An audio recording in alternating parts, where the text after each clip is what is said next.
Hello friends, good morning. Welcome in JDIS academy. JDIS academy में आप सभी friends का वेलकम है और आप अपने पसंदीदा प्लेटफॉर्म पर अवेलेबल हैं, जहां पर आपको डेली करंट अफेयर और बाकी चीज़ों से अवेलेबल कराया जाता है। तो फ्रेंड्स, जैसा कि आप सभी लोग जानते हैं कि current affairs is the most important factors in any exams. Current affairs बहुत इंपॉर्टेंट फैक्टर्स होता है किसी भी एग्जाम्स के लिए। लगभग 25 से 30 क्वेश्चंस ऑलरेडी अवेलेबल होते हैं और अगर रिटन मेंस है तो वहां पर करंट से ही रिलेटेड क्वेश्चंस मैक्सिमम देखे जाते हैं। और करंट के लिए आपको कुछ नहीं करना है, केवल एक राष्ट्रीय अखबार द हिंदू या कोई भी राष्ट्रीय पत्रिका पर आपको अपनी डिपेंडेंसी कंटिन्यू तरीके से बनाए रखनी है। यहाँ पर मैंने कंटिन्यू कहा, इसका मतलब है कि कंटिन्यूअस आपको उस पर एक्सरसाइज करना है, बीच बीच में गैपिंग नहीं करनी है। तो फ्रेंड्स, जैसा कि आप सभी को पता है कि हम डेली द हिंदू का इंपॉर्टेंट न्यूज एनालिसिस करते हैं, यानी कि जो परीक्षोपयोगी प्रश्न बन सकते हैं, परीक्षोपयोगी चीज़ें आ सकती हैं, उसके लिए हम चीज़ों को यहाँ पर एनालिसिस करते हैं। और वैसे तो पूरा का पूरा पेपर न्यूज से भरा रहता है, लेकिन उसका कोई मतलब नहीं है। हमको केवल उस पर ध्यान देना होता है जो एग्जाम्स के लिए बहुत इंपॉर्टेंट्स होते हैं। आज यहाँ पर एग्जाम्स के लिए एक आर्टिकल्स आया है, Rajasthan move spell some hope for gig workers. ये जो आर्टिकल है फ्रेंड्स, ये आर्टिकल गिग वर्कर्स के लिए है। हमने आपसे कई बार कहा है कि अगर द हिंदू कोई बात करता है तो वो उस बात को 10-20 दिन तक लगातार करता रहता है। यह द हिंदू की बहुत बड़ी मुख्य विशेषता है।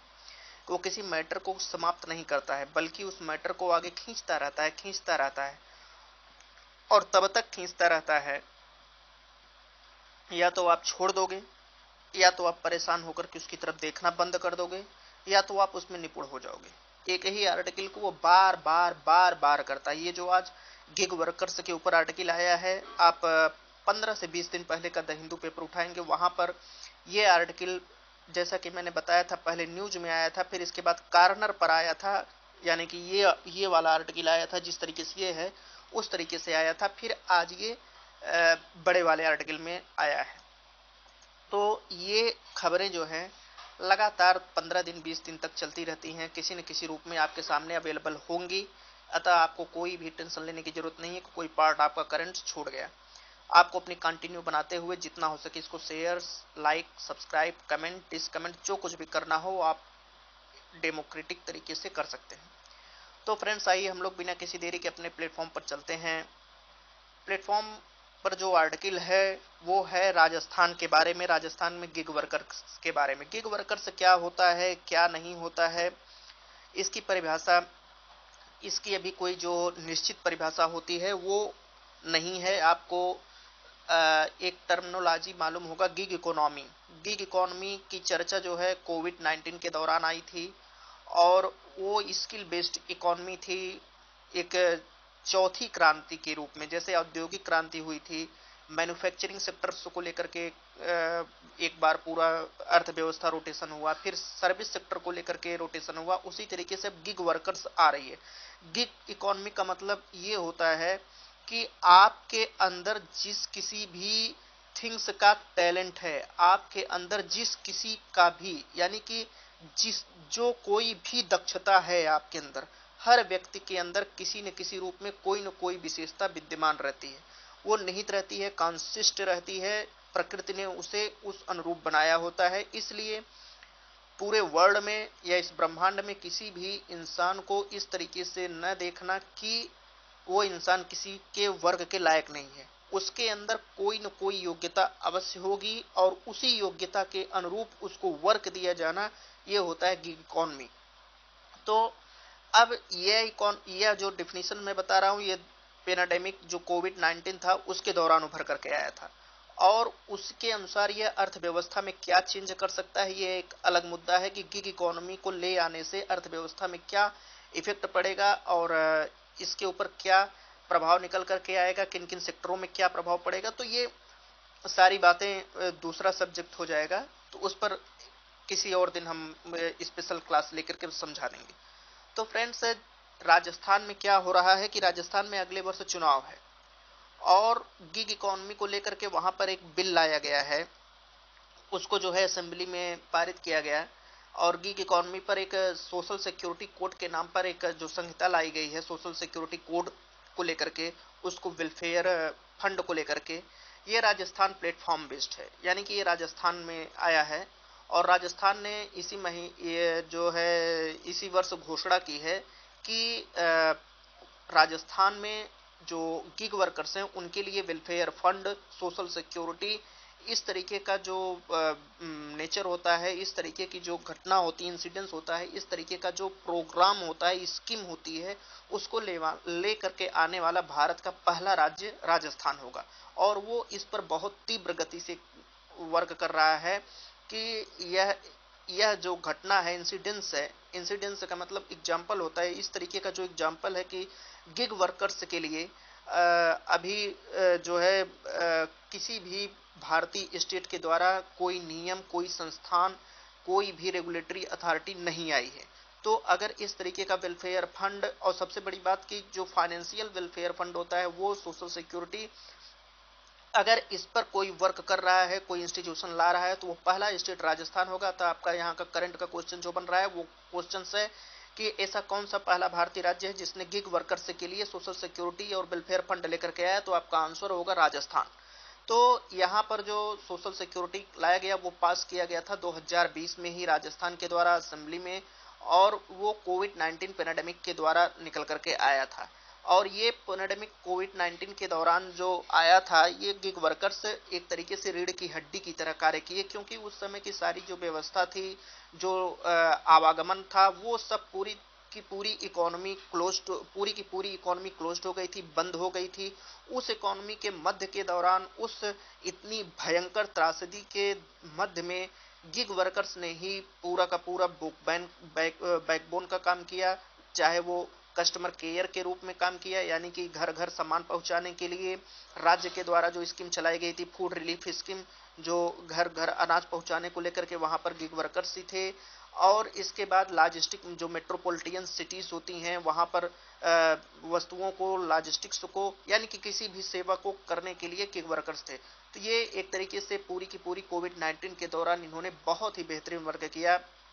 और सबसे बड़ी बात यह है कि गिग वर्कर्स, अभी पिछली जो द हिंदू में न्यूज आई थी गिग वर्कर्स को लेकर के, उसमें गवर्नमेंट्स और एडमिनिस्ट्रेशन की के बारे में बहुत ही क्रिटिसाइज किया गया था। क्यों क्रिटिसाइज किया गया था? क्योंकि गिग वर्कर्स के लिए न तो कोई रेगुलेटरी थी, न तो कोई संस्थान थी, न तो कोई उनके लिए वेलफेयर फंड था, न तो सरकार के द्वारा कुछ घोषणा की गई थी, न तो फाइनेंशियल इंक्लूजन था। और इससे भी महत्वपूर्ण बात यह थी कि गिग वर्कर्स के लिए कोई डेटा उपलब्ध नहीं थे गवर्नमेंट के पास कि गिग वर्कर्स कितने हैं, उनकी आवश्यकता क्या है, उनकी दक्षता क्या है, उनको स्किल क्या है। कोई भी इस तरीके का क्या कहते हैं रोल नहीं था, कोई भी डाटा अवेलेबल गवर्नमेंट के पास नहीं था। और गिग वर्कर्स जो कि बहुत ही इंपॉर्टेंस है इकोनॉमी के लिए, वो जो है दैनिक मजदूरी की तरह कार्य करते हैं, जहां पर वो दैनिक मजदूरी से कम कीमत पर भी कार्य करते हैं, जहां उनको 100-200 रुपए डेली वेजेस पे मिलता है। तो इस तरीके से इनकी जो गवर्नमेंट है, सेंट्रल गवर्नमेंट है, स्टेट गवर्नमेंट है, ब्यूरोक्रेसी है, उन सबकी क्रिटिसाइज की गई थी कि इनके संबंध में आपको बहुत ही इमीडिएटली तरीके से नेसेसरी है कि कोई कदम उठाया जाए गिग वर्कर्स के लिए। तो आज जो द हिंदू ने निकाला है, जो राइटर्स ने यहाँ लिख रहे हैं कि 2023 में जो ये अभी तो राजस्थान के द्वारा ये बिल लाया, राजस्थान के द्वारा ये चुनाव को देखते हुए या किसी भी मद्देनजर ये गिग वर्कर्स के लिए सोशल सिक्योरिटी और वेलफेयर फंड जो लेकर के आया गया है, ये स्टेप बहुत ही वेलकम है कि जहां कुछ नहीं था वहां इतना बड़ा लेकर के आया गया। ये शुरुआत में तो बहुत अच्छा दिख रहा है, लेकिन अब आगे उसकी विशेषता की बात करते हैं कि गवर्नमेंट ने जो अभी पास किया है सोशल सिक्योरिटी, ये लागू करेंगे जो 2000 अभी जो 2023 चल रहा है। बहुत सारे जो स्टेट हैं इंडिया के, वो अभी पास नहीं किए हैं, और ये सोशल सिक्योरिटी को लेकर के अभी उस पर कसमकस की स्थिति में है, पास करें कि ना पास करें। अभी वो पास करने की, कुछ तो पास करने की स्थिति में है, कुछ नहीं, मतलब अभी वो से पास नहीं की है, पास करने वाले हैं। अभी उस पर विचार विमर्श चल रहा है। तो ये बहुत बड़ी चिंता का विषय है कि ये बात महत्वपूर्ण ये इसलिए हो जाती है, इसलिए चिंताजनक हो जाती है कि जो गिग और उसका प्लेटफॉर्म वर्कर्स है, उसको ये लोग क्या बेनिफिट देंगे, उस पर कैसा जो है वर्क होगा गवर्नमेंट का, क्या बेनिफिशरीज रहेंगी, क्या लाभ होगा।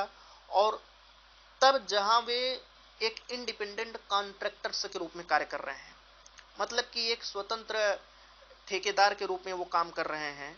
ऐसे समय में गवर्नमेंट क्या कर सकती है? गवर्नमेंट के लिए जो डिसीजन लिया गया है गवर्नमेंट के द्वारा कि उनको बेनिफिट दिया जाएगा, कौन सा बेनिफिट दिया जाएगा, किस टाइप का दिया जाएगा, कैसे उनको लाभान्वित किया जाएगा। यद्यपि ये जो नियम्स हैं, जो रूल्स हैं, ये उनके जो एम्प्लॉयमेंट और वर्कर्स होते हैं उनके मध्य जो रिलेशनशिप होता है उसको बनाए रखने के लिए बताए गए हैं। राजस्थान जो है वो बहुत ही जोर दे रहा है इस बिल को पारित करने के लिए, इसको सोशल सिक्योरिटी को लाने के लिए। क्यों? क्योंकि नेक्स्ट ईयर उसके यहाँ असेंबली का इलेक्शंस है और बहुत बड़ी पार्टी जो इनका भागीदार है गिग वर्कर्स का, ये बहुत बड़े रूप में है। तो स्वतंत्रता के बाद से ये कह रहे हैं कि सिंस इंडिपेंडेंस, यानी कि स्वतंत्रता के बाद से जो कंस्ट्रक्शन वर्कर हैं, डाक वर्कर्स हैं, जो हेड लीडर्स हैं, इनके लिए इनके लिए जो है बोर्ड को तैयार किया गया था।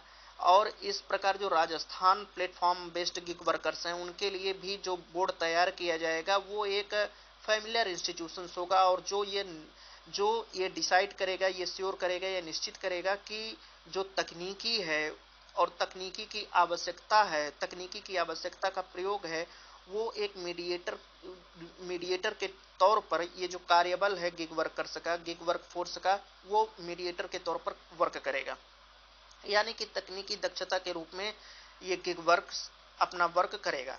और बोर्ड जो है ये ब्यूरोक्रेसी, एम्प्लॉयर्स या क्लाइंट, यानी कि जो रोजगार, जो नियोक्ता हैं और जो श्रमिक हैं या उनके यूनियंस हैं या उनके संघ हैं, और जो ब्यूरोक्रेसी है यानी नौकरशाही है, इन तीनों को मिला करके एक त्रिपक्षीय फोरम बनाना चाहती है, ताकि जो औपचारिक रोजगार है, जो फॉर्मल एम्प्लॉयमेंट है, उनके मध्य, और इस बात के अलावा कि इन सब में अपना जो रिलेशनशिप्स है वो बना रहे, और इनकी जो पद्धति होती है वर्क करने की, इनका जो बेनिफिट होता है, जो हार्म होता है, वो का पूरा उनके कार्य के अराउंड पूरा का पूरा जो है निरीक्षण किया जा सके।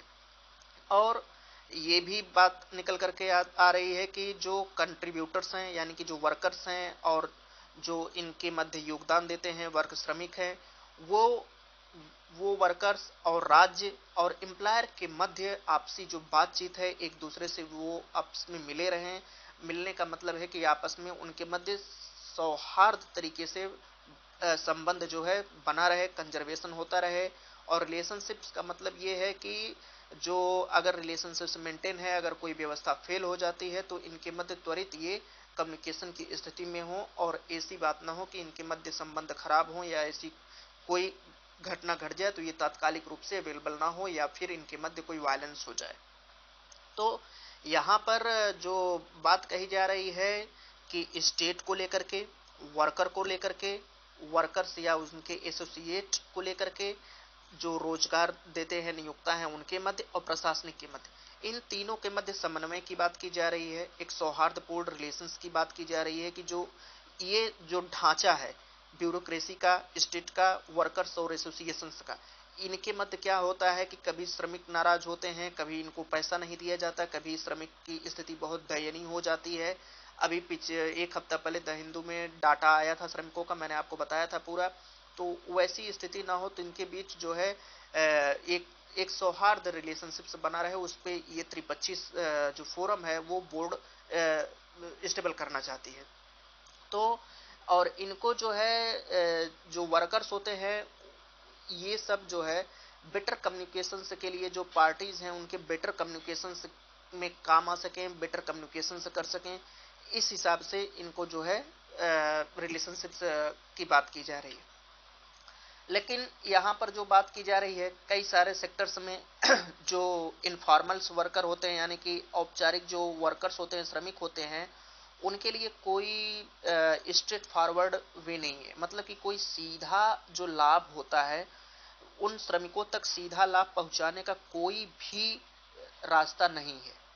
क्यों? क्योंकि उनके बीच जो एम्प्लॉयमेंट थे, जो एम्प्लॉयमेंट रिलेशनशिप्स हैं, ऑन पेपर वो कितने लोग कार्य कर रहे हैं, कितने घंटे कार्य कर रहे हैं, उनका डाटा क्या है, ये पूरी की पूरी तरह मिस है। और यही एम्प्लॉयमेंट को देखना है। यही जो ब्यूरोक्रेसी है, जो बोर्ड है, जो एम्प्लॉयमेंट है, जो भी गठित होंगे या गठित हैं, उनको यही जिम्मेदारी दी जाती है, लेकिन वो इसको मिस कर देते हैं। उनके पास कोई डाटा ही अवेलेबल नहीं है। अगर राज्य देना भी चाहे तो वो कैसे दे सकता है। इसीलिए आगे वो वही बात कर रहे हैं राइटर की, therefore the state also does not find. इसीलिए जो स्टेट है वो वर्कर्स को उन तक बेनिफिट नहीं पहुंचा पाता है, बेनिफिट देने के लिए वो नहीं आ पाता है। और जो इनफॉर्मल वर्कर्स हैं उनके मध्य में जो वर्कर्स होते हैं उनकी आवाज़, मतलब कि कैसे हम अपनी आवाज़ एक संस्थान तक पहुंचाएं कि वो हमारी समस्याओं का निदान कर सके। ये आवाज़ पहचानने के लिए, ये आवाज़ वहाँ तक पहुँचाने के लिए जो गिग वर्कर्स प्लेटफॉर्म हैं, जो इनफॉर्मल वर्कर्स हैं, जो एक तरीके से जिनका कोई डाटा उपलब्ध नहीं है, यह त्रिपक्षीय जो रिलेशनशिप्स है वो इसको जो है मजबूत करने की स्थिति में होगा अगर ये जो है आ जाता है व्यवहार में। कि जो एम्प्लॉयर्स हैं, अब यहाँ पर ये थोड़ा सा क्रिटिसाइज कर रहे हैं कि जो एम्प्लॉयर्स हैं उनके पास कितने इनफॉर्मल वर्कर्स हैं इसकी जानकारी उनको है ही नहीं है। और वर्कर्स के लिए एक सामूहिक जो आवाज़ होती है, जो सामान्य वॉइस होती है, हमने अभी इसकी व्याख्या की कि उनकी परेशानियों को जो है एम्प्लॉयर्स तक, यानी कि उन श्रमिकों को जिन्होंने वर्क दिया है, जिन्होंने लगाया है, उनको संचालित करने वाली संस्था बोर्ड तक, वहां तक उन श्रमिकों की आवाज़ कैसे पहुंचे, ये स्टेट और जो मीडिएट हैं, जो उनके बीच मध्यस्थ हैं, उनके बीच रिलेशनशिप से कैसे हो, उन सब के लिए एक बेहतरीन ढंग का मंच होना चाहिए। तब जा करके इसका जो समाधान है वो निकलना चाहिए। ये बात अभी तक कर रहे थे श्रमिक और राज्य और उसके नियोक्ता के मध्य संबंध को लेकर के कि इनके मध्य संबंध होते नहीं हैं, संबंध खराब रहते हैं और नियोक्ता के पास कोई स्ट्रांग डाटा होता नहीं है। इसलिए वो श्रमिक अगर आवाज़ उठाते भी हैं, जब तक वो वायलेंस पे नहीं आ जाते हैं तब तक वो पेपर में या फिर सामने नहीं आते निकल करके। उनकी आवाज़ को पहचानने के लिए कोई ऐसी संस्थान होनी चाहिए जो उनके समस्याओं का समाधान कलेक्टिव तरीके से कर सके, उनकी आवाज़ को पहचान सके। अब ये करें tight down in the species, जो राजस्थान प्लेटफॉर्म जो जो टाइट डाउन इन द स्पेसिफिस तो ये जो गिग वर्कर्स की मैं बात कर रहा था, गिग वर्कर्स राजस्थान में, अब यहाँ पर आथर कह रहे हैं कि राजस्थान प्लेटफॉर्म बेस्ड जो गिग वर्कर्स है, वेलफेयर बोर्ड है, उनका क्या, उनकी क्या विशेषता है सोशल सिक्योरिटी को देने को लेकर के। और सोशल सिक्योरिटी के बारे में वो कह रहे हैं कि उसमें वो क्या क्या दे सकते हैं, क्या क्या नहीं। वही पूरी बात आगे की जा रही है कि Rajasthan platform based gig workers welfare board का जो एम है वो डिलीवर करने को है। डिलीवर का मतलब होता है पहुंचाना, यानी कि सोशल सिक्योरिटी बेनिफिट को लेकर के, सामाजिक सुरक्षा लाभ को पहुंचाने को लेकर के है। बिटवीन 3 से 4 लाख वर्कर्स जो राजस्थान में हैं उनके मध्य सोशल सिक्योरिटी को पहुंचाने को लेकर के है। ये जो राजस्थान प्लेटफॉर्म बेस्ड एम है, बोर्ड है, उसकी बात की जा रही है। वो 3-4 लाख जो श्रमिक हैं उनको ये लाभान्वित करेंगे। लेकिन आगे वो भी ये कह रहे हैं कि the state but is tied down, मतलब कि अभी जो स्टेट है in what kind of scheme and program, इस राज्य का जो स्कीम है उनको बेनिफिट देने का और उनके ये जो प्रोग्राम है यह एक तरीके से टाई डाउन है। टाई डाउन का मतलब होता है बांधे रहना, क्लियर न करना, छोड़ना न। मतलब कि अभी जो राज्य के द्वारा स्कीम और प्रोग्राम आवंटित करने की जो घोषणा की जा रही है अभी वो एक तरीके से बधा हुआ है, वो क्लियर नहीं है कि उसमें क्या होगा क्या नहीं, क्या किस तरीके की दी जाएगी, किस तरीके का तैयार नहीं किया जाएगा, ये बातें भी निकल करके नहीं आई हैं। और जो सोशल सिक्योरिटी के ऊपर जो संहिता है, जो कोड है, वह राज्य श्रमिक मंत्रालय को जो चुनने का अवसर देगा वो बहुत ही नैरो बकेट में से कोई चुन सकते हैं। जैसे कौन कौन सा देंगे, जैसे प्रोविडेंट फंड के ऊपर है, भविष्य निधि कार्यक्रम के ऊपर है। एम्प्लॉयमेंट इंजरी बेनिफिट है, मतलब अगर कोई कार्य करते हुए कोई रोजगार, जो श्रमिक होते हैं, जो नियोक्ता हैं, अगर वो घायल हो गए तो उनको जो लाभ दिया जाएगा। हाउसिंग को लेकर के है, श्रमिकों के बच्चों को स्कूली शिक्षा को लेकर के है, उनके स्किल को अपग्रेड करने को लेकर के है, मृत्यु के उपरांत उनके अंतिम संस्कार को लेकर के है। इन सब में से राज्य श्रमिक मंत्रालय को ये कहा गया है कि आप इन सब में क्या दे सकते हैं, क्या नहीं दे सकते हैं, इसमें से आप चुन सकते हैं, क्या क्या चुन सकते हैं। ये सोशल सिक्योरिटी जो है राज्य श्रमिक को दे रहा है, या पावर दे रहा है, या एक तरीके से आप कह सकते हैं कि सोशल सिक्योरिटी स्टेट जो सामाजिक सुरक्षा का जो संहिता होती है, वो राज्य श्रमिक मंत्रालय को इतने में से किसी एक को या कितने को करने के लिए बात कह रही है। और जो अन्य स्कीम होती हैं, लाइफ और डिसेबिलिटी कवर का, स्वास्थ्य और मातृत्व लाभ का, वृद्धा पेंशन योजना का, एजुकेशन का, वो केवल और केवल केंद्र के द्वारा शुरू की गई हैं और उनके द्वारा ही फंड की जा रही हैं।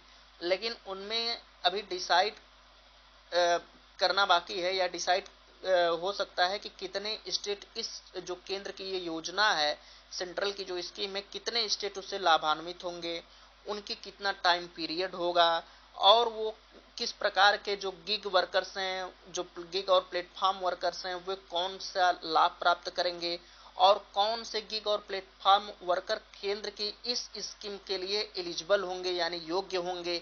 तो अभी ये सब तय किया जा सकता है, अभी इस पर कोई डिसाइड नहीं हुआ है। और ये जो केंद्र की योजना है, ये केंद्र की योजना अभी पूरी नहीं हुई है, मतलब कि इसको आगे इस पर रिस्ट्रिक्शंस लगाए जा सकते हैं। क्यों लगाए जा सकते हैं भैया? क्योंकि लैक और शॉर्टेज ऑफ फंड की कमी के द्वारा। अब यहाँ पर जो प्लेटफॉर्म है वो ये कह रहे हैं कि जो कोड है, मैंडेट है, यानी कि सोशल सिक्योरिटी कोड है, वो अपना जो रेवेन्यू होता है, 1-2% रेवेन्यू उसको शेयर करेगा किसको? कोड को। यानी कि सोशल सिक्योरिटी कोड में ये जो बोर्ड का रेवेन्यू होता है 1 से 2% वो अपना शेयर करेगा इसमें, ठीक है। और सेंट्रल और राज्य के लिए जो क्वेश्चन है वो ये कि ये कौन पे करेगा, यानी कि जो 1-2% आप भुगतान कर रहे हो, ये कौन पे करेगा गिग और उनके प्लेटफॉर्म वर्कर्स के लिए, उनके प्रोटेक्शंस के लिए। कंस्ट्रक्शंस जो वर्कर बोर्ड होते हैं, ठीक इसी तरीके की जो मनी होती है वो शेयर कर देते हैं, वे ले लेते हैं मजदूरों के कल्याण के नाम पर। और वो 1-2% जो परियोजना बिल्डर्स के द्वारा, रियल एस्टेट के द्वारा बनाई जाती है, उस परियोजना की लागत कितनी है उसके बेसिस पर 1-2% जो है अमाउंट्स वो ले लेते हैं कंस्ट्रक्शन जो बोर्ड होता है। और ये किसके लिए लेते हैं?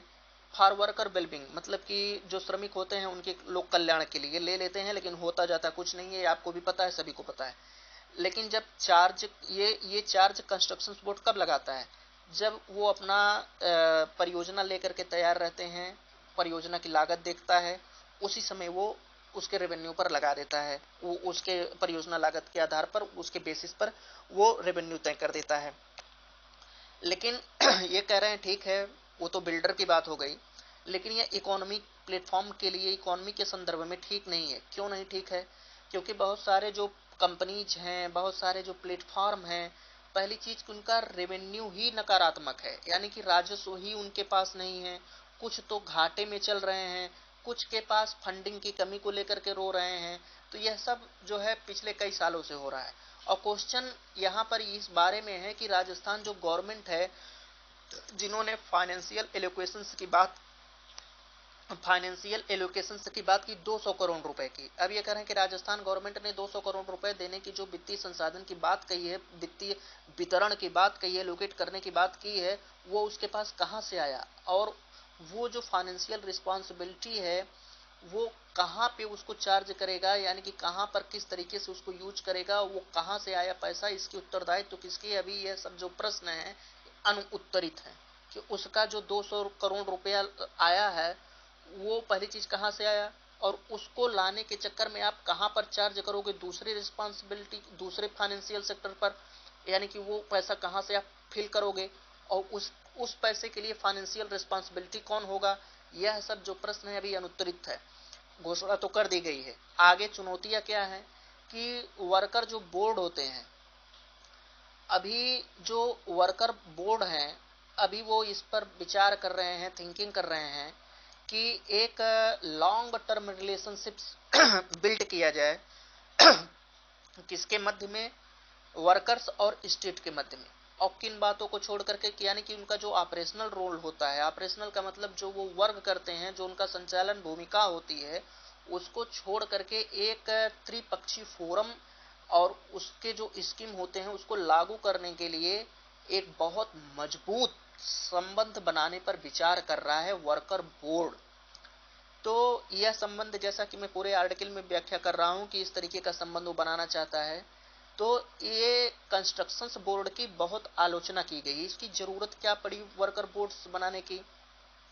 कंस्ट्रक्शंस बोर्ड की आलोचना जी भर के की गई है। क्यों की गई है?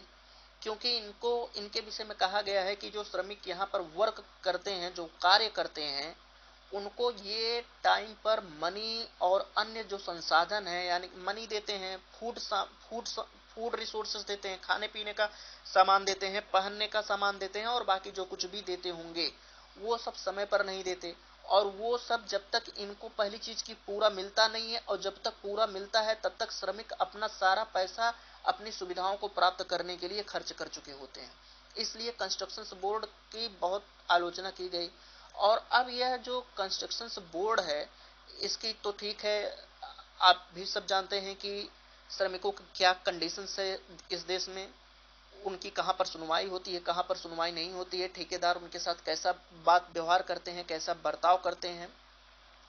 आए दिन, हर दूसरे दिन द हिंदू में इसका आंकड़ा आता रहता है।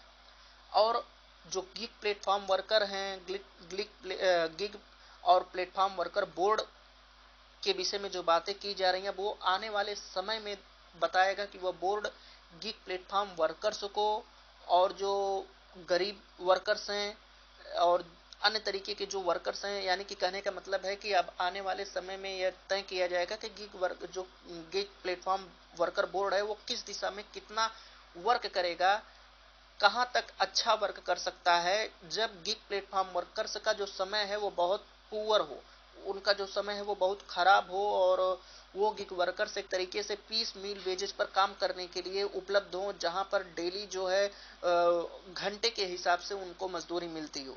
ऐसे कंडीशंस में वेलफेयर बोर्ड जो प्लेटफॉर्म वर्कर बोर्ड जो है वो गिग वर्कर्स के लिए क्या कुछ कर सकता है, ये बात देखने लायक है।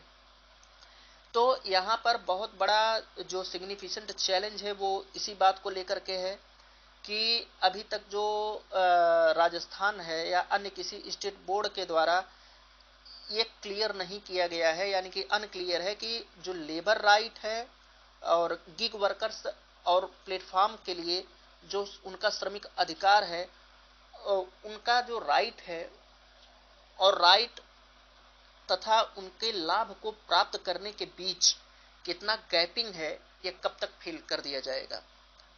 और सोशल सिक्योरिटी जो राजस्थान कोड लेकर के आई है, सोशल सिक्योरिटी कोड लेकर के, इस कोड में कहीं भी इस बात को कंसीडर यानी कि विचार नहीं किया गया है कि how to handle the labour right of gig and platform workers, कि कैसे यह social security code labour right जो गिग के श्रमिक अधिकार हैं और प्लेटफॉर्म वर्कर्स के जो श्रमिक अधिकार हैं उनको कैसे यह हैंडल करेगा।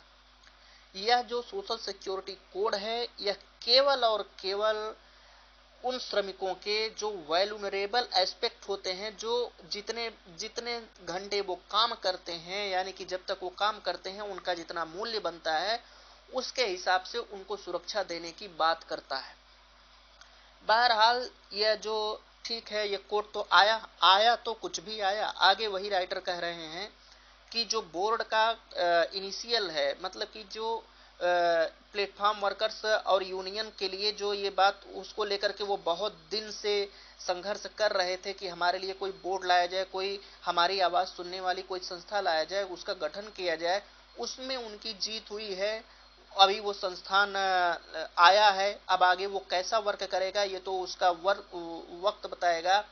लेकिन फैक्ट यही है कि 2024 के पहले जो ये बहुत ही तीव्र गति से इस पर राजस्थान गवर्नमेंट वर्क कर रही है, इसको सेटअप करने के लिए, यह स्टेट जो है चुनाव के बाद जो है किसी तरीके के नए कोड लेकर के नहीं आएगी।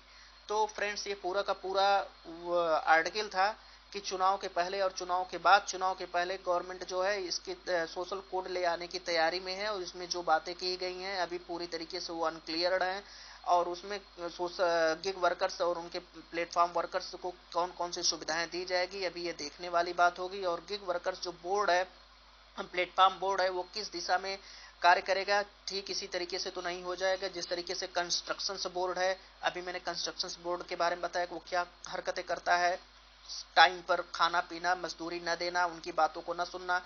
इसके लिए त्रिपक्षीय फोरम बनाने की जरूरत है। त्रिपक्षीय फोरम भी किस दिशा में वर्क करेगा उसको एनालिसिस करने की जरूरत है। और अगर यह एक बार लागू हो जाता, चुनाव के पहले अगर यह सेटअप पूरी तरीके से हो गया, लागू हो गया, तो यह चुनाव के बाद अगर गवर्नमेंट बनती है तो किसी नई संहिता को लेकर के नहीं आएगी। तो वही बात ये लेकर के आते हैं। तो अब ये फ्रेंड्स पूरा का पूरा आपका आर्टिकल था।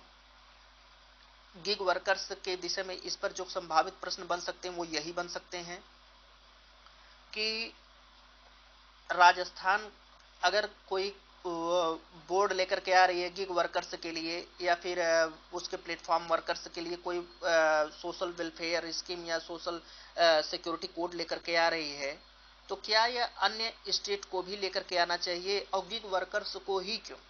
हम कहते हैं कि आपके पास जो श्रमिक हैं उनके विषय में आपके पास ढांचा सही तरीके से अवेलेबल नहीं है, तो उनकी दिशा में वर्क क्यों? यानी कि आप एक को छोड़ रहे हैं, एक को पकड़ रहे हैं, तो उस पर आपको क्या वर्क करना चाहिए? यानी कि श्रमिक कल्याण बोर्ड क्या उचित दिशा में वर्क कर सकेगा?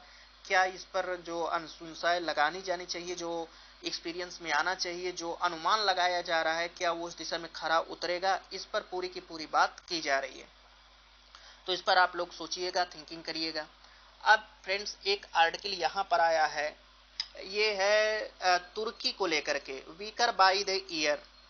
ये देखिए, तुर्की में जो राष्ट्रपति हैं इरोदगन, तैयब इरोदगन, ये क्या काम किए हैं? ये जीत तो गए हैं, और ये पिछले 2 डिकेड से वहां पर अपनी रिजीम चला रहे हैं। और यहाँ पर इनके विषय में पूरे आर्टिकल में इनकी थोड़ी सी आलोचना की भी गई है कि ये इरोदगन जो है वो फेसिंग कर रहे हैं, जो है इकोनॉमी को लेकर के उनकी बहुत तीखी आलोचना की गई है कि तरक्की की जो मुद्रा थी लीरा, वो 60% अपना वैल्यू डॉलर के मुकाबले 2 सालों में पिछले खो चुकी है। फॉरेन इन्वेस्टर भाग रहे हैं। करंट जो चालू खाता का जो घाटा है वो उछाल मार रहा है। एनुअल जो मुद्रास्फीति, वार्षिक जो मुद्रास्फीति होती है मिडिल क्लास में, वो अपने उच्चतम स्तर पर है। और ये जो फरवरी में आपदा आया था, भूकंप आया था, वो गवर्नमेंट की जिम्मेदारी थी उसको बिल्डअप करने की, इकोनॉमी को पूरी तरीके से रिन्यू करने की, वो भी अभी नहीं किया गया है। तो और अपोजिशन भले फेल है, तो इन सब बातों को लेकर के यही बात कही गई है तुर्की को लेकर के, वहां के जो राष्ट्रपति हैं कि वो 49.5% वोट भले पा गए हैं, लेकिन विपक्ष में जो खड़ा किए गए थे, देखिए वहां पर विपक्ष अब जाकर के हावी हुआ। हालांकि विपक्ष ने 44.9% वोट पाया। मिस्टर किली केदारुगलू, ये जो है 6 अपोजिशन पार्टियां जो हैं मिल करके इनको खड़ा किया था, केमल कुल किली कोदुगलू को।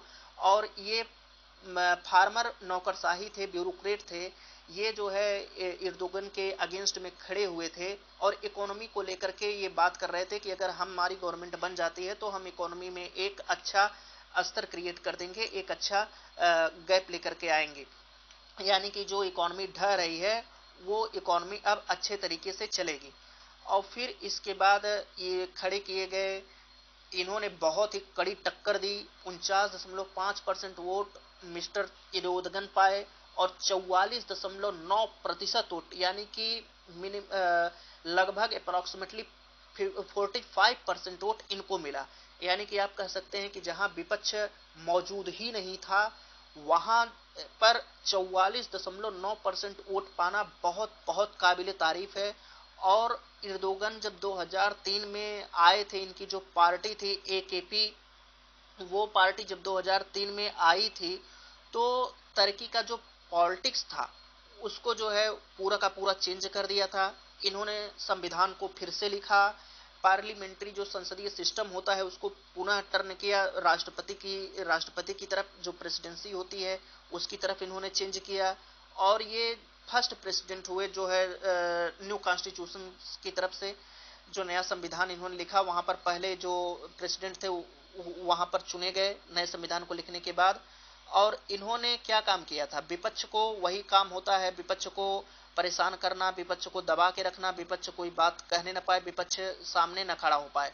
और फिर इन्होंने नाटो जो मेंबरशिप है उसको रखते हुए रसिया के साथ अपना जो मित्रता है उसको बनाए रखना, यही सब बातें इसमें पूरी की पूरी की गई हैं। लेकिन इनका जो इनके जो मेन यहाँ पर आर्टिकल कहना चाहता है कि एर्दोगन के इतने लंबे समय कार्यकाल के बाद भी उनका जो वोटर्स हैं वो फिसल रहे हैं, और वे जो विपक्ष में खड़े हैं वे बहुत ही कड़ी टक्कर दे रहे हैं। तो इस तरीके से तुर्की में जो विपक्ष है वो अब उभर करके आ रहा है। ये एक तरीके से बहुत ही बेहतरीन बात है, और ये जो है लोकतंत्र के लिए भी एक अच्छा है कि जहां पर विपक्ष मजबूत होता है वहां का लोकतंत्र बहुत बेस्ट होता है, ऐसा माना जाता है लोकतंत्र के देशों में। तो ये तुर्की के ऊपर अपनी बात कर रहे हैं और तुर्की के विषय में ही अपना कह रहे हैं कि एर्दोगन को के लिए अब ये चिंता का विषय है कि एर्दोगन को जो है विपक्षी पार्टियां बहुत ही कड़े रूप में टक्कर दे रही हैं, और उनका जो टक्कर देने का तरीका है अब धीरे धीरे जो उनके वोटर्स हैं वो फिसल रहे हैं, अब उनका वोटर्स निकल करके विपक्ष को जा रहा है। तो ये पूरी की पूरी बात कही गई थी, एर्दोगन के लिए चिंता बताया गया है कि आपके वोटर जो हैं वो फिसल रहे हैं। तो ठीक है भैया, फिसलने दो, जब परिणाम आएगा तो देखा जाएगा। अब यहाँ पर एक और बात कही जा रही है, और बात कही जा रही है किसके विषय में, मुद्रा, ये जो भारत का आयात और निर्यात है उसके विषय में बात की जा रही है कि भारत का जो ट्रिपल ट्रेड है वो किस तरीके से है। अब देखिए यहाँ पर बात की गई है ट्रिपल ट्रेड को लेकर के। फाइनेंशियल ईयर्स में क्या हुआ कि अभी जो भारत की अवस्था है, पूरे के पूरे आर्टिकल में ये बात कही गई है कि भारत का जो एक्सपोर्ट है, गुड एक्सपोर्ट है, वह घट गया, और घट करके अप्रैल के महीने में 34.6 बिलियन डॉलर आ गया। और यह पिछले अक्टूबर के महीने से बहुत कम था, और 2022-23 में सबसे खराब महीना था। ये तो बात ये कह दी। और जो तीसरा जो थर्ड सक्सेसिव ये जो एक्सपोर्ट है, अप्रैल के महीने में, लास्ट अप्रैल के महीने से एक्सपोर्ट 12.7% फिसल गया, और यह पिछले 15 महीने के जो 50 बिलियन डॉलर था वो 14% घट करके यहाँ पे आ गया। तो फ्रेंड्स, राइटर कह रहे हैं कि वैश्विक मांग जो घट रही है, वैश्विक मांग ठीक है घट रही है, कोई बात नहीं, लेकिन वैश्विक मांग में जो घटती हुई मांग है उसने भारत के निर्यात को भी प्रभावित किया है। भारत का जो गुड्स एक्सपोर्ट है वो घट गया, और इसके बाद जो पेट्रोलियम प्रोडक्ट्स हैं, जो पेट्रोल निर्यात छोटे मोटे देशों को इंडिया करता है, और पेट्रोलियम प्रोडक्ट्स हैं वो भी अप्रैल के महीने में घट करके 17.5% आ गया।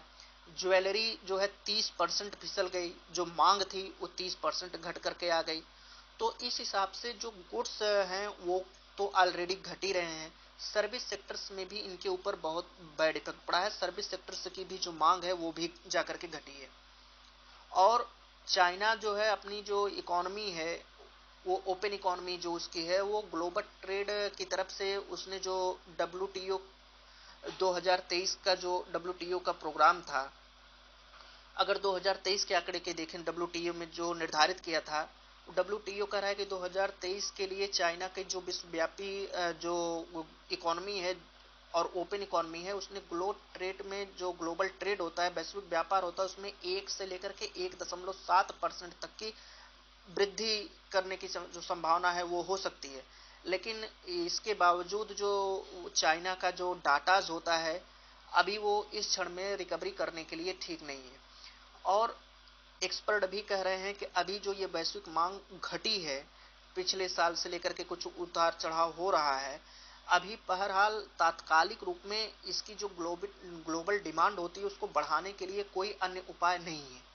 और यूरोप और ये अब हवाला कर रहे हैं कि जब तक ये सीजन नहीं आ जाएगा, कौन सा सीजन, सितंबर महीने में जो भारत का त्योहारों का सीजन आता है, वो जो है वहाँ पर कुछ यूरोपियन और नॉर्थ अमेरिकन मार्केट्स में डिमांड की मांग हो सकती, मतलब कि वहाँ पर प्रोडक्ट्स की डिमांड हो सकती है। तो हो सकता है कि जो सर्विस जो वो है, क्या कहते हैं, गुड्स एक्सपोर्ट है, उसमें थोड़ी बहुत वृद्धि देखी जाए।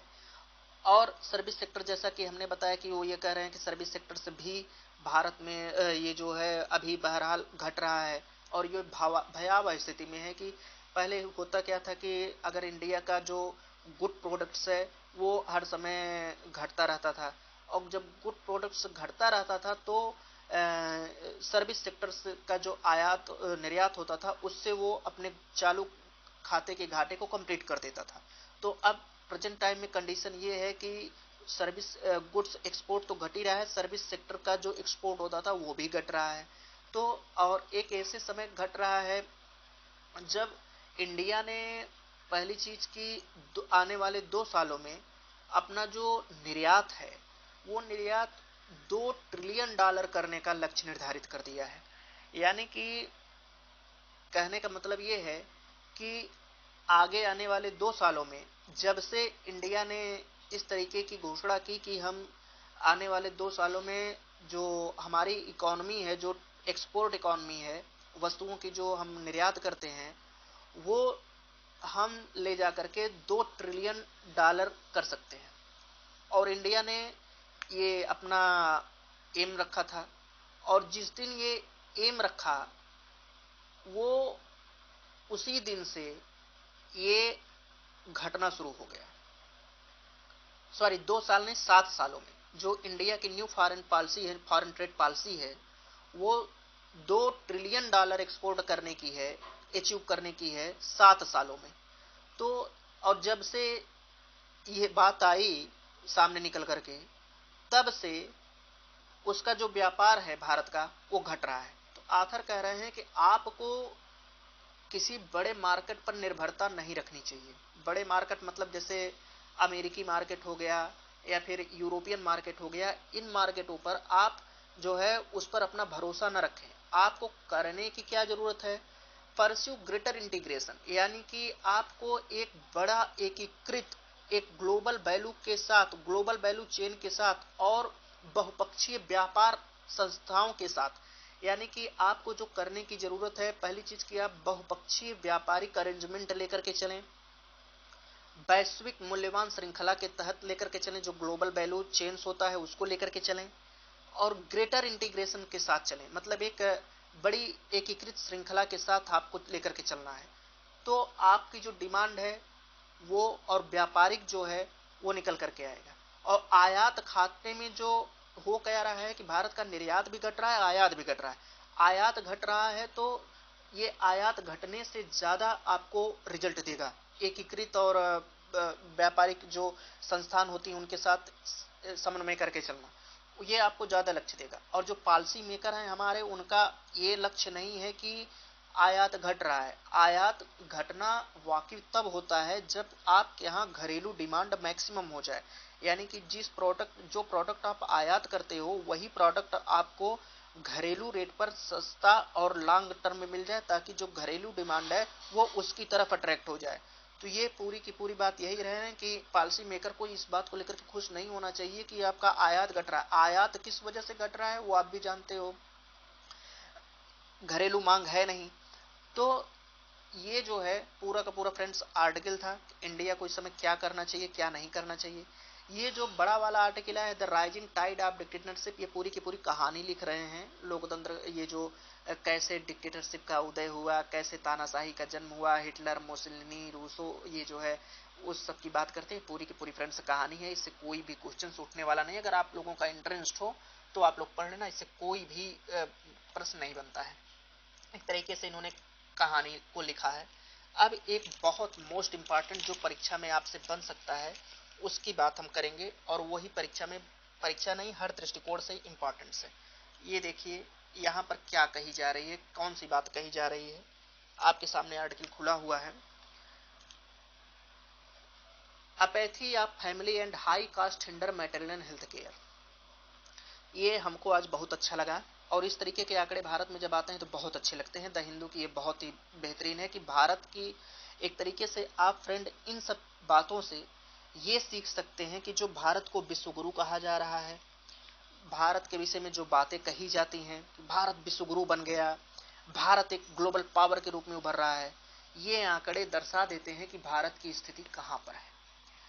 कोई भी कंट्री केवल ग्लोबल मंचों पर भाषण दे देने से, ग्लोबल मंचों पर जा करके आतंकवाद के खिलाफ दो टूक बोल देने से, इकोनॉमी के कुछ फैक्टर खोल देने से ग्लोबल पावर बन करके नहीं आता। ग्लोबल पावर बनने के लिए आपको बहुत बहुत बहुत कॉन्फ्लिक्ट करना पड़ता है। ठीक उसी तरीके से जैसे हिंदी मीडियम के विद्यार्थी को यूपीएससी पे पहली रैंक ले आने के लिए कहा जाए, तो एक विकासशील देश कैसे एक विकसित देश बन सकता है और एक ग्लोबल पावर के रूप में उभर करके आ सकता है, इसके लिए आपको बहुत बहुत कड़ी मेहनत करने की जरूरत होती है।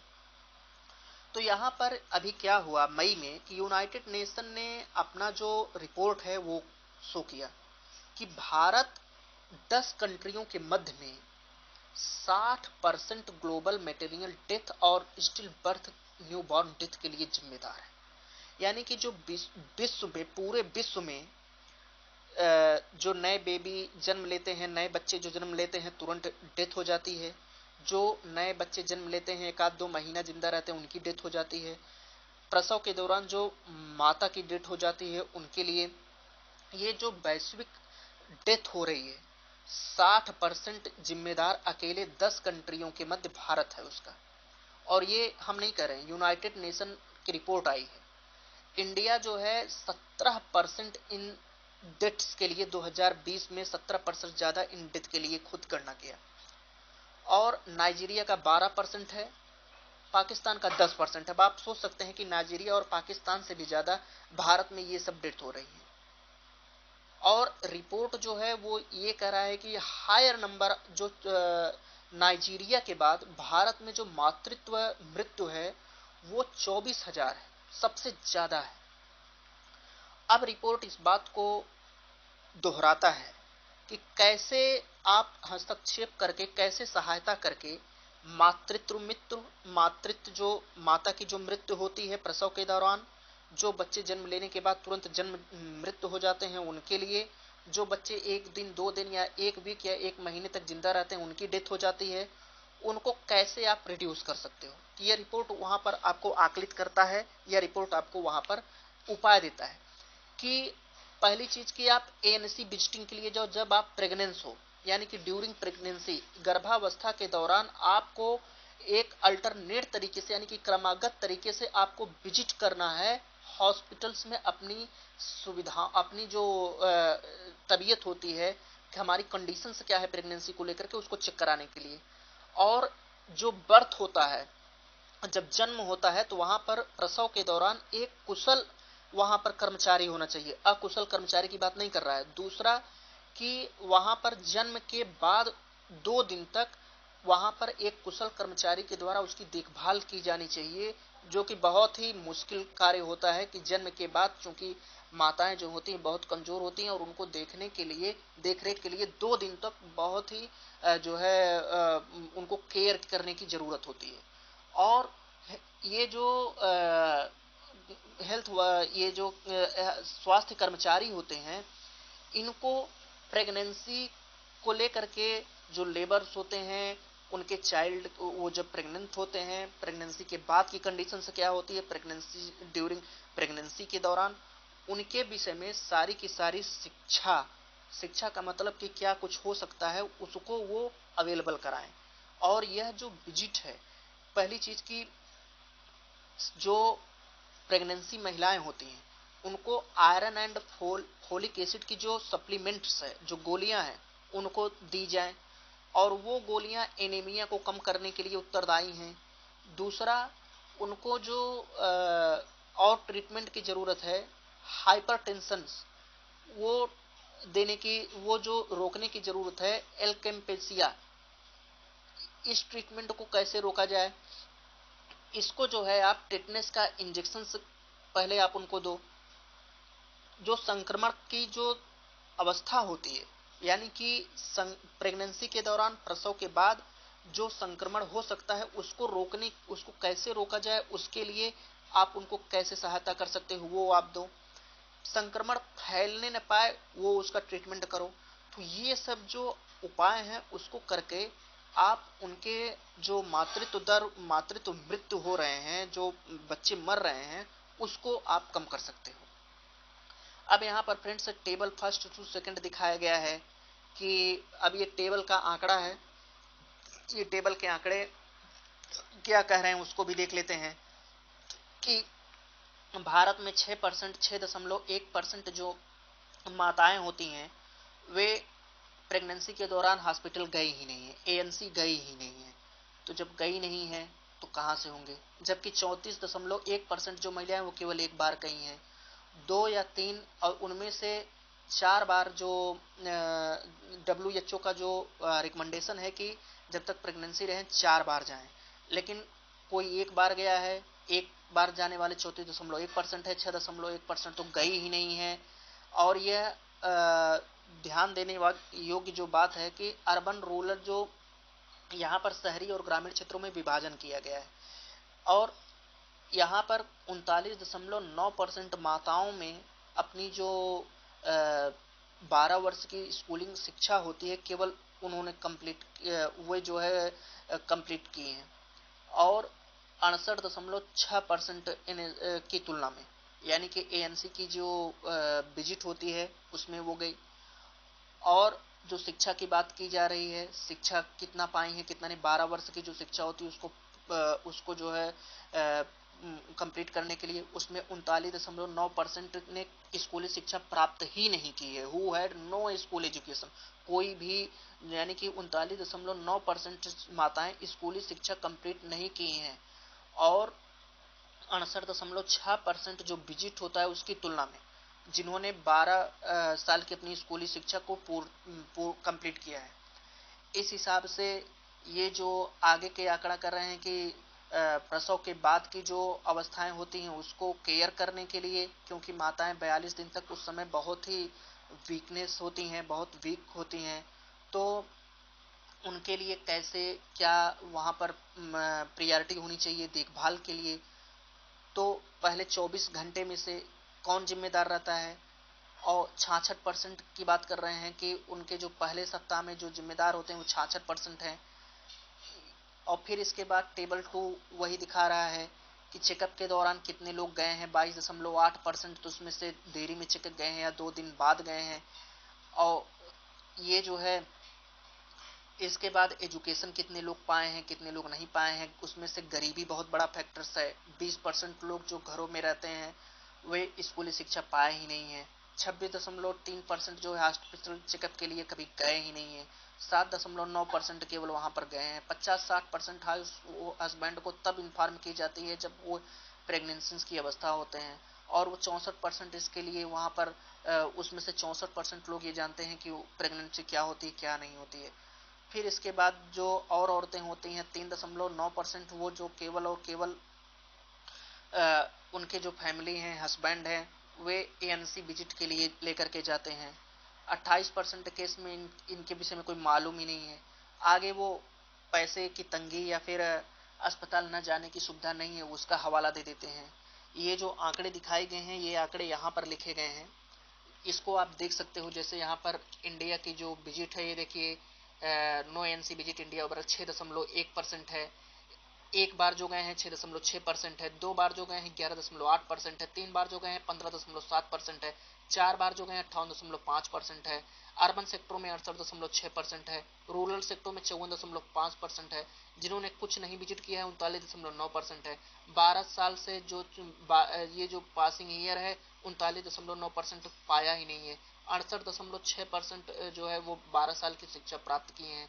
तो ये सब पूरा का पूरा यहाँ पर देखिए। फिर कास्ट वाइज डिवीजन था। तो फ्रेंड इसको आप लोग देखिएगा आंकड़े को नोट कर लीजिएगा। अब यहाँ पर जो अदर बात निकल करके सामने आती है वो क्या है, जो अदर न्यूज है, आइए हम लोग उसको देखते हैं। अदर जो न्यूज है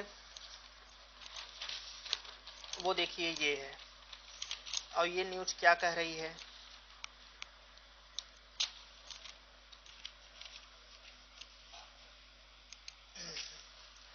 PM visit to Japan, Papua New Guinea and Australia. अभी जो पीएम की यात्रा होगी फ्रेंड्स, पीएम हमारे जाएंगे कहां पर, इसको पीएम हमारे जाएंगे पपुआ न्यू गिनी जाएंगे और ऑस्ट्रेलिया जाएंगे। 19 मई से 24 मई तक ये जाएंगे, ठीक है। पपुआ न्यू गिनी, जापान और ऑस्ट्रेलिया के दौरा करेंगे। अब वहां से क्या निकल करके आता है क्या नहीं, ये बात देखने लायक होगी। और 22 से 24 मई के मध्य क्वाड समिट है, तो उसको भी ये अटेंड करेंगे। तो ये यहाँ पर एक न्यूज़ था फॉरेन कंट्री के लिए, पीएम का जो दौरा था वो था। अब आगे एक और बहुत ही इम्पोर्टेंट न्यूज है, वो क्या है, वो फ्रेंड्स ये है, ये देखिए,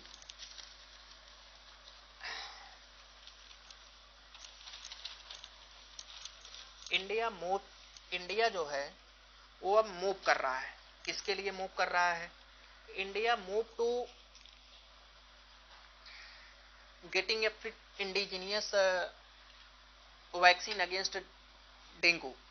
भारत जो है बहुत ही करीब है डेंगू की वैक्सीन को प्राप्त करने के लिए। पहली स्वदेशी डेंगू की वैक्सीन होती है उसको प्राप्त करने के लिए, क्योंकि इंडिया में जो डेंगू के केस होते हैं वो पूरे देश भर में 2 से 2.5 लाख एनुअली आते हैं डेंगू के केस। तो ये 3 पेजेस में था, यानी कि 3 अवस्थाएं थी, इसको 2 कंप्लीट कर लिया है। और जो अंतिम है वो ट्रायल चल रहा है। इसके लिए जो अप्रूवल के लिए दिया गया था, drugs control general of India जनवरी 2023 में इसने अप्रूव किया। इसके ट्रायल को लेकर के इसमें कोई एंटीबॉडी या इस तरीके का नहीं है, ये क्या इफेक्ट करेगा क्या नहीं।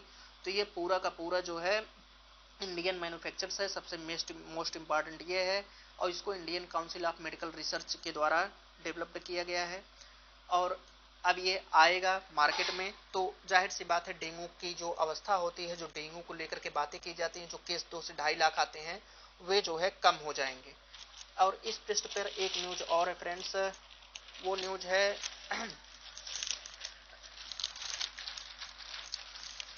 विदेश न्यूज है। वहां पर देखिए क्या बातें की जा रही हैं। फॉरेन, ये एक फॉरेन मिनिस्टर्स हैं, वे एक तरीके से खिसिया करके बोले हैं। और खिसिया करके क्यों बोले हैं, अभी पिछले दिनों काफ़ी हो हल्ला हुआ कि जो इंडिया है वो रसिया से तेल जो मानक है उसे सस्ते दर पर खरीद रहा है, प्राइस कैप जो है, और वो खरीद करके अहमदाबाद में जो तेल रिफाइनरी इंस्टीट्यूशंस हैं वहाँ पर उसको रिफाइन करके अपना तेल उसको बेच रहा है। तो ये पूरी की पूरी वही बात कर रहे हैं कि इंडिया के ऊपर जो है, पहली चीज़ कि अब हम एक्शन लेंगे। क्या एक्शन लेंगे कि इस तरीके से जो यूरोप में इस तरीके की परमिट नहीं दी जानी चाहिए रिफाइंड पेट्रोलियम प्रोडक्ट्स का, जो इंडिया से आ रहे हैं और जो रसियन ऑयल से बनाए जा रहे हैं। यानी कि इंडिया क्या काम करता है कि रसिया से सस्ते कीमत पर तेल खरीदा और अपने यहाँ उसको रिफाइन करके जो और प्रोडक्ट बनते हैं। यूरोपियन यूनियन के फॉरेन मिनिस्टर हैं जोसेफ बोरेल, इन्होंने कहा है कि यूरोप को इसकी परमिट नहीं देनी चाहिए। गवर्नमेंट ने बहुत ही तगड़ा इस पर विरोध किया और इसको जो है मना कर दिया कि इस तरीके का जो आप सैंक्शन की बात करते हैं, पहली चीज़ की वायलेटिंग सैंक्शन है, ये वायलेट कर रहा है। और इस तरीके की कोई संभावना ही नहीं है कि हम जो पेट्रोलियम प्रोडक्ट्स की बेच रहे हैं वो जो है रसिया का बना हुआ है। ये इंडियन गवर्नमेंट के पास इसका कोई आंकड़ा नहीं है, इंडियन गवर्नमेंट की वर्क ही नहीं कर रही है। ये प्राइवेट इंडस्ट्राइज हैं जो ऑयल रिफाइनरी को कमर्शियल, ये जो है डिसीजन है, ये इंडियन गवर्नमेंट का नहीं है। तो इंडियन ने सीधा का सीधा इससे पलड़ा झाल लिया इंडियन गवर्नमेंट ने कि ये भैया कमर्शियल डिपार्टमेंट देखता है, कमर्शियल जो डिसीजन है वो देख रहा है, प्राइवेट संस्थानें देख रही हैं, इंडिया तो इसमें कुछ कर ही नहीं रहा है। वो अपना तेल खरीदते हैं, रिफाइन करते हैं, इंडिया के पास इसका कोई आंकड़ा ही नहीं है। We are not selling oil abroad, हम जो है सेल विदेशों में जो है तेल को बेच ही नहीं रहे। This is being done by private enterprise, जो प्राइवेट एंटरप्राइज कर रही है और गवर्नमेंट ने इस चार्ज को है डिसमिस कर दिया। तो फ्रेंड्स ये पूरा का पूरा जो आर्टिकल है वो आर्टिकल था, और इस पर जितने क्वेश्चंस बन सकते हैं वो हमने बताए। आप लोग इसको जो है कंप्लीट तरीके से रिव्यू करिएगा, जो आंकड़े हमने बताया उसको देखिएगा, जो क्वेश्चंस हमने दिए उसको देखिएगा और हल करके लिखने की कोशिश कीजिए, करंट अफेयर से जोड़ने की कोशिश कीजिए, और बाकी जहाँ भी कोई भी प्रॉब्लम हो आप लोग बेहिचक उसको पूछ सकते हैं, बेहिचक आप वहाँ पर कमेंट बॉक्स में लिख करके बता सकते हैं। तो फ्रेंड्स मिलते हैं नेक्स्ट लेक्चर पर नेक्स्ट करेंट्स के साथ, तब तक के लिए ए लॉट ऑफ थैंक्स।